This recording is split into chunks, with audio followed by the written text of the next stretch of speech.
Dis, je suis une créature forte, une créature puissante.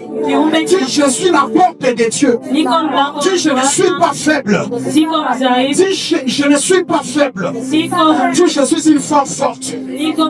Partout où je passe, je laisse les traces. Je ne me laisse pas emporter. Je ne me laisse pas conduire par les systèmes de ce monde. Dis, je suis une femme forte. Je suis une femme qui a la flamme. Accorde très fort le Seigneur. Ça, c'était pour te dire bonjour, bon après-midi. Je suis en train de parler avec les femmes qui vont impacter. Est-ce que je parle avec les femmes ici? Alléluia. Amen. Est-ce que je parle à quelqu'un? On peut acclamer très fort le Seigneur. Si quelqu'un va dire comme si on va attaquer. Mais je prêche aux femmes qui vont impacter. Alléluia. Dans les annales de cette génération, il y a ces femmes qui parlent. Qui ont laissé les traces, parmi lesquelles il y a une femme comme Kathleen Kuhlman. Cette femme, on n'a jamais vu cette femme. Mais on a l'histoire de cette femme. C'est une femme qui pouvait faire les croisades dans des stades. Elle pouvait rassembler les gens. Elle avait des fils spirituels qui étaient des hommes qui venaient devant elle et qui se mettaient à genoux. Parmi lesquels Bénin était le fils spirituel de Kathleen Kuhlman. C'est la déclaration de cette femme. Elle dit ceci, je préfère mourir que vivre une seconde sans la conscience de l'onction. Elle dit, je préfère mourir que vivre une seconde sans la conscience de l'onction.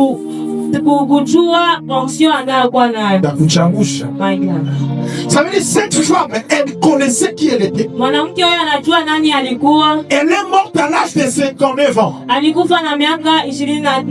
a répondu à l'appel de Dieu quand elle a fait 53 ans. Les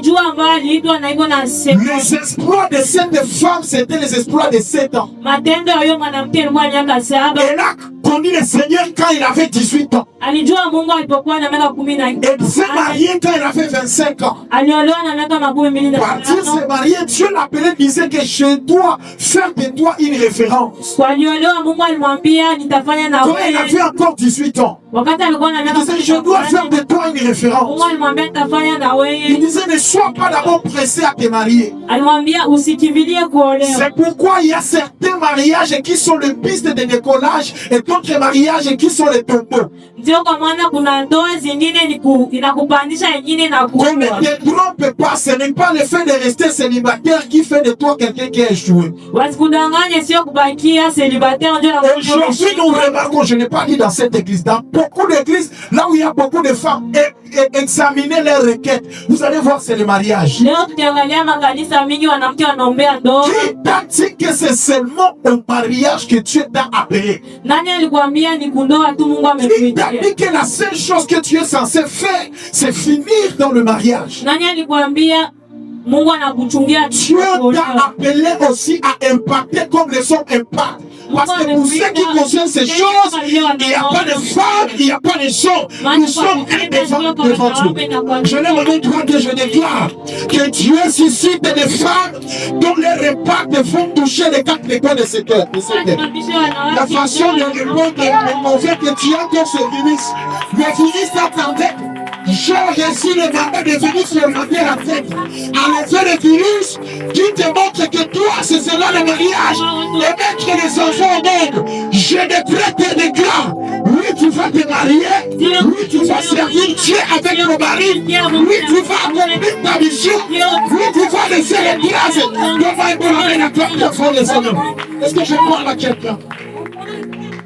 Alléluia.